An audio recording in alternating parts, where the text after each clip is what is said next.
Oke, selamat datang di Intri Channel. Masih di pembahasan metode penelitian komunikasi kualitatif di segmen Learning Journal Intri. Masih bersama saya, Ibnu Malik. Nah, pembahasan kali ini itu secara online dibawakan oleh kelompok 4 mengenai analisis isi, yaitu etnografi, semiotika, dan juga framing. Langsung ke pembahasan pertama, yaitu etnografi. Adalah metode penelitian kualitatif yang bertujuan untuk memahami fenomena budaya melalui pengamatan mendalam dan partisipasi dalam kehidupan sehari-hari kelompok budaya tertentu. Istilah etnografi sendiri berasal dari kata Yunani, yaitu ethos yang berarti suku dan juga graphein yang berarti menulis. Nah, etnografi sering digunakan dalam antropologi sosial, tetapi juga diterapkan di berbagai disiplin ilmu sosial lainnya, termasuk sosiologi dan juga pendidikan. Nah, tadi kan itu pengertian A.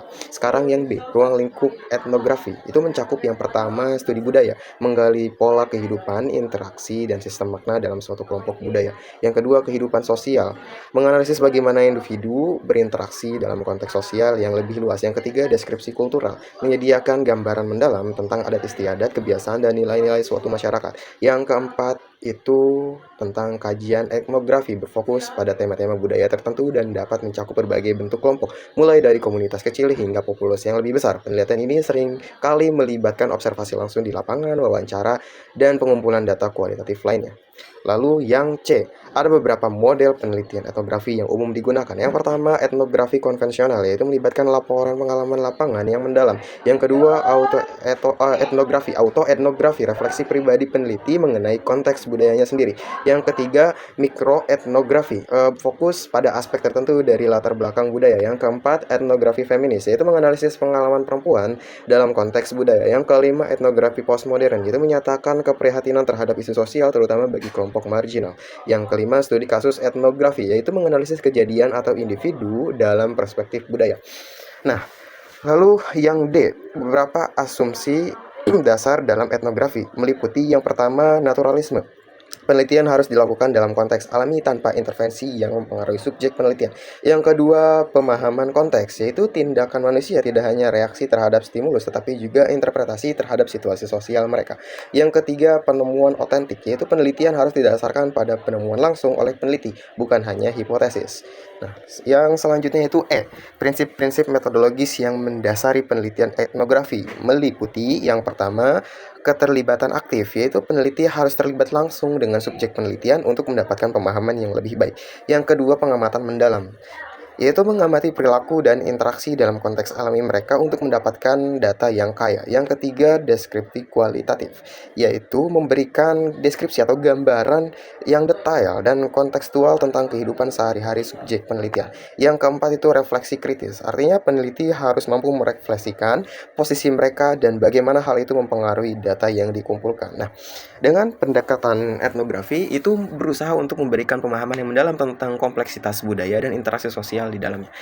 Lalu pemateri yang selanjutnya dipaparkan adalah semiotika. Nah, A, semiotika adalah ilmu yang mempelajari tanda-tanda dan bagaimana tanda tersebut digunakan untuk berkomunikasi serta menciptakan makna dalam berbagai konteks budaya, sosial, dan juga bahasa.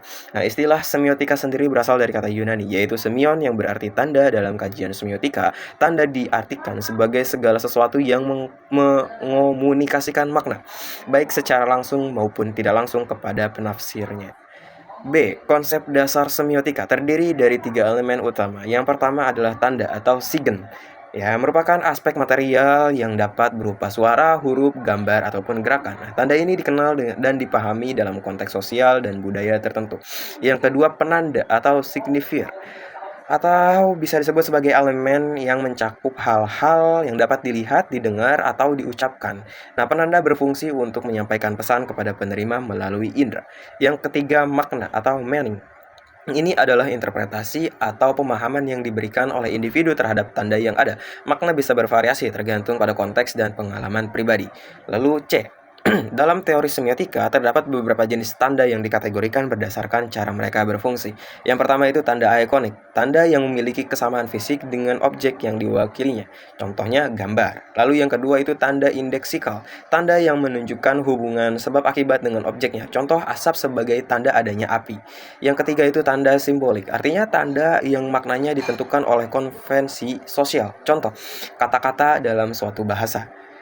Nah, Lalu yang D, kajian semiotika dapat dibagi menjadi beberapa jenis. Yang pertama, semiotika murni mempelajari tanda-tanda dalam dirinya sendiri tanpa mempertimbangkan konteks. Yang kedua, semiotika deskriptif, menggambarkan dan mengklasifikasikan tanda-tanda dalam konteks tertentu. Yang ketiga, semiotika terapan, artinya menerapkan prinsip semiotika dalam bidang seperti sastra, film, dan media massa. Yang keempat, semiotika naratif, yaitu menganalisis tanda-tanda dalam konteks narasi untuk memahami struktur dan makna cerita. Yang kelima, semiotika visual, berfokus pada tanda-tanda visual dalam komunikasi. Nah, yang E, dalam penelitian komunikasi, semiotika itu digunakan untuk menganalisis bagaimana pesan dikomunikasikan melalui berbagai bentuk tanda. Nah, pendekatan ini memungkinkan peneliti untuk memahami bagaimana makna yang dibangun dan diterima oleh audiens. Semiotika juga membantu dalam mengeksplorasi hubungan antara teks, konteks sosial, dan juga budaya di mana komunikasi itu terjadi. Dengan demikian, semiotika menjadi alat penting untuk memahami dinamika komunikasi dalam masyarakat. Nah, pembahasan terakhir yang ketiga yaitu framing. Framing adalah sebuah konsep yang berasal dari kata frame, yang artinya bingkai. Dalam konteks komunikasi, framing merujuk pada cara media atau individu membingkai suatu peristiwa atau isu, sehingga mempengaruhi bagaimana hal tersebut dipersepsikan oleh publik. Framing melibatkan seleksi dan penekanan pada aspek-aspek tertentu dari suatu realitas yang dapat membentuk opini dan persepsi masyarakat terhadap isu tersebut. Nah, yang B, framing memiliki keterkaitan yang erat terhadap sosiologi, terutama dalam analisis bagaimana individu dan kelompok memahami serta merespons informasi yang disajikan oleh media. Beberapa poin penting dalam hubungan ini atau dalam hubungan sosiologi dalam framing. Yang pertama itu konstruksi realitas sosial. Nah, framing membantu dalam membentuk realitas sosial dengan menyoroti aspek tertentu dari isu, sehingga mempengaruhi cara pandang masyarakat. Misalnya, cara media melaporkan berita tentang konflik sosial dapat membentuk opini publik mengenai siapa yang dianggap sebagai korban ataupun pelaku. Yang kedua, identitas sosial. Melalui framing, media dapat memperkuat atau meruntuhkan identitas sosial kelompok. Jadi misalnya framing positif terhadap kelompok minoritas dapat meningkatkan penerimaan sosial, sementara framing negatif dapat memperkuat stigma. Yang ketiga, perubahan sosial. Framing juga berperan dalam gerakan sosial. Dengan membingkai isu-isu tertentu, aktivis dapat menarik perhatian publik dan mendorong perubahan sosial. Misalnya, framing isu lingkungan sebagai krisis global dapat meningkatkan kesadaran dan aksi kolektif. Nah, itu kan tentang sosiologi. Sekarang framing dalam perspektif psikologi. Framing berhubungan dengan cara individu memproses informasi dan membuat keputusan. Nah, berikut adalah beberapa aspek penting dalam psikologi framing.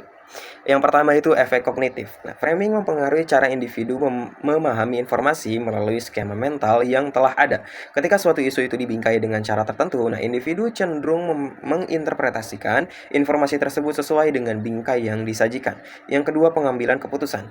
Nah, peneliti menunjukkan bahwa cara informasi dibingkai dalam mempengaruhi keputusan yang diambil oleh individu.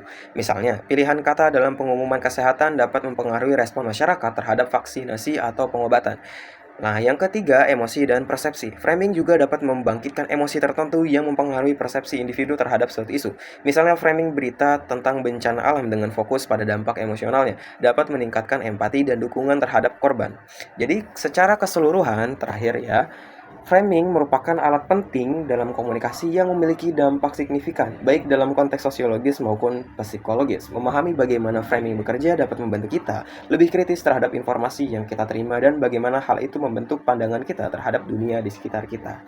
Nah, mungkin itu saja yang bisa saya sampaikan. Kurang lebihnya mohon maaf. Salam.